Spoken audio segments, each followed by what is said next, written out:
RCN. Le son de la différence.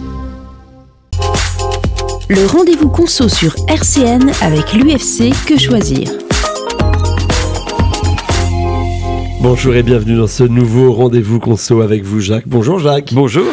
Les rendez-vous conso du UFC Que Choisir. Cette semaine, on parle d'achat en reconditionné. C'est une grande mode du moment, hein. Oui, ça se développe assez considérablement et c'est très bien. Nous, avec notre souci de consommation responsable, on est à l'UFC très favorable au reconditionné. Donc on peut même espérer que ce ne soit pas une mode, mais plutôt un nouveau mode de fonctionnement. Voilà, c'est ça. Je pense que ça se généralise d'ailleurs de plus en plus à tous les produits, hein. Qu'est-ce qu'on peut en dire du reconditionnement ? Déjà, qu'est-ce que c'est qu'un produit reconditionné ? C'est un produit d'occasion vérifié et remis en état par un professionnel. Ça peut être un produit qui a fonctionné quelques mois, quelques années avec quelqu'un. Ça peut être aussi des produits, on a commandé un objet et puis on se rétracte au bout de quelques jours. Alors ça devient automatiquement un produit d'occasion, même s'il est quasiment neuf. Et ça se développe fortement, en gros, depuis 2020. Alors c'est très bien pour une consommation responsable. Ça réduit quand même des appareils qui sont jetés et souvent expédiés en Inde ou en Afrique pour des éliminations dans des conditions peu reluisantes pour l'environnement. Ça donne quand même une deuxième vie aux appareils, tout en baissant la consommation de ressources. Il faut savoir qu'un ordinateur portable, par exemple, reconditionné, évite 127 kg d'extraction de matière, équivaut à 82 km de CO2 en voiture, hein. Et puis, non négligeable, ça permet quand même de belles économies par rapport au neuf. C'est quand même de 30 à 60% moins cher que le même en neuf. On rappelle ce chiffre, un ordinateur portable reconditionné, c'est 127 kg d'extraction en matière en moins. Oui, c'est toutes les matières qu'on a extraites pour avoir du lithium. 127 kg pour un appareil qui en pèse à peine 1,5 quoi. Oui, voilà, à peu près. C'est quand même une énorme économie. Voilà, c'est ça. Donc il faut vraiment considérer ça comme quelque chose qu'on peut acheter, qui est à considérer, je le dirais, hein. Tout à fait. Alors quelles sont les garanties pour du reconditionné ? Alors les garanties, ça tombe dans les garanties légales de conformité, comme tout bien acheté d'occasion à un professionnel.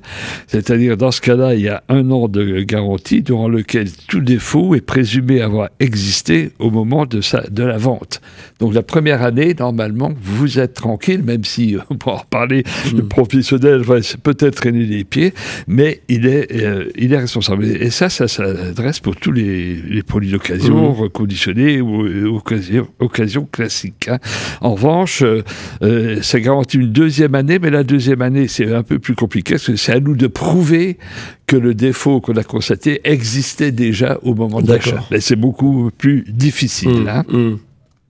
Donc la garantie légale concerne les biens impropres à l'usage attendu, par exemple. Un appareil sur batterie qu'il faut mettre sur secteur parce que la batterie marche plus bien.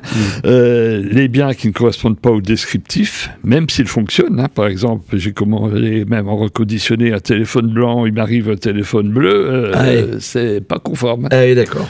Et puis, où les biens ne correspondent pas aux qualités énoncées. On me dit que c'est un appareil silencieux, et puis quand je l'ai mis en route, vraiment, il fait un bruit infernal. Donc tout ça, ça peut marcher dans le cadre de la garantie, hein.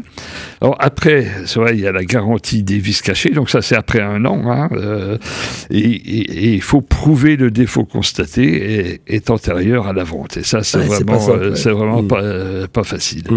Et puis, il y a aussi, bien sûr, la garantie commerciale. C'est les conditions libres de garantie qui sont établies par le vendeur, mais ça ne réduit jamais la garantie légale. C'est-à-dire qu'on vous met sur la facture garantie commerciale de 6 mois. Non, c'est 1 an de toute façon.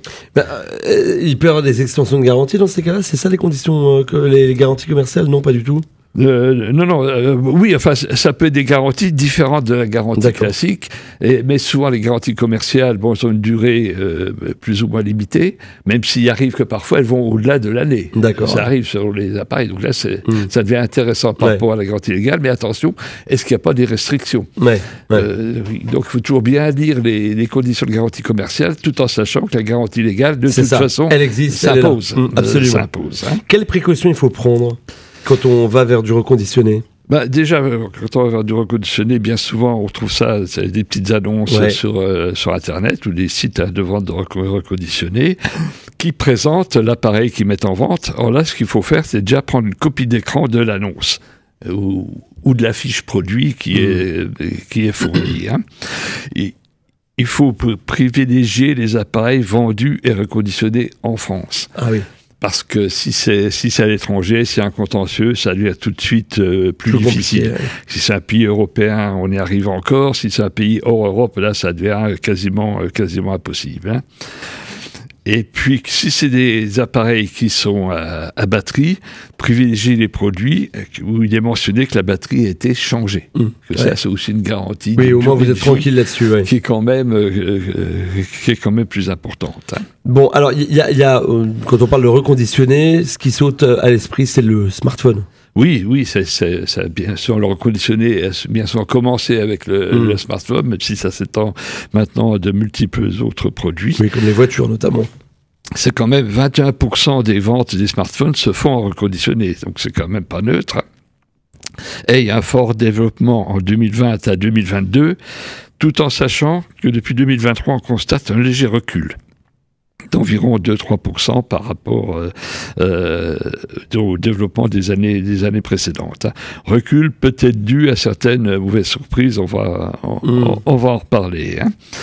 Et il y a de nombreux litiges liés à l'état par rapport à l'annonce. Surtout la batterie, c'est-à-dire l'annonce est mirobolante, et puis quand on reçoit l'appareil, c'est pas si mirobolant que ça, il y a comme des défauts qui n'ont pas été signalés. Les vrais reconditionneurs achètent et remettent en état par des salariés professionnels qui sont compétents et ils revendent ces appareils-là. Les grandes enseignes commencent de plus en plus à proposer du reconditionné. Je parle de Fnac, Amazon, etc. Hein, mais ne font que servir d'intermédiaire le plus souvent. C'est pas eux qui reconditionnent. Ils font appel à des professionnels reconditionneurs. Donc c'est pas eux qui vendent directement. Ça passe toujours par des professionnels. Alors à l'UFC, on retrouve dans le Que choisir qui est en vente actuellement là, du mois d'avril, une enquête sur les reconditionnés, sur les smartphones reconditionnés. Bon, le titre de l'enquête, c'est la roulette russe. D'accord. Donc, qu'est-ce qu'on a fait ? On a commandé 3 smartphones précis sur 10 enseignes de reconditionneurs. Alors, en général, donc, il y a eu un point positif quand même, c'est que tous les smartphones qu'on a reçus, ils marchaient. D'accord, c'est déjà une bonne chose. Voilà, c'est déjà pas mal. Ils marchaient avec quand même quelques surprises. Alors, les grandes enseignes de reconditionneurs qui ont obtenu de bonnes notes, hein, plus de 15 sur 20 à l'UFC, c'est déjà des très bonnes notes. Hein. Il y a Smart, il y a ISIS, il y a Recommerce, il y a Largo. En revanche, une des plus connues qui est Back Market, c'est quand même beaucoup plus moyen. On a eu quelques mauvaises surprises. Même nous, on a traité des litiges avec Back Market. Ça n'a pas été facile parce qu'ils passent aussi par d'autres entreprises de nos reconditionneurs. Alors, qu'est-ce qu'on a constaté comme anomalie, principalement sur tous les smartphones qu'on a reçus ? Déjà, sur certains, ils marchaient, mais la mise à jour du logiciel s'est avérée impossible. Donc, logiciel type Android ou sur les iPhone Intel. D'accord. Sur l'origine, on a reçu des smartphones qui venaient des USA. Ah. Alors, pas toujours compatible avec toutes nos fréquences. Ah oui, donc c'est quand même embêtant. Ça marchait, mais tout dépend où on allait, il pouvait y avoir de mauvaises surprises. Hein. On a eu aussi des batteries qui tiennent peu de temps. Normalement, une batterie doit tenir au moins 17-18 heures. On en a eu qui tenaient à peine 10 heures. Hein. D'accord, oui. Des écrans parfois de qualité moyenne. Alors quand on voyait l'écran, c'était correct. Quand on le comparait avec le smartphone de marque d'origine, c'était quand même nettement moins bon. Hein. Oui, donc ça peut être un peu gênant. On a eu quelques-uns, on a testé leur résistance à la pluie. Il y en a un qui n'a pas résisté du tout. Donc, on suppose un joint d'étanchéité qui a été oublié par le reconditionneur.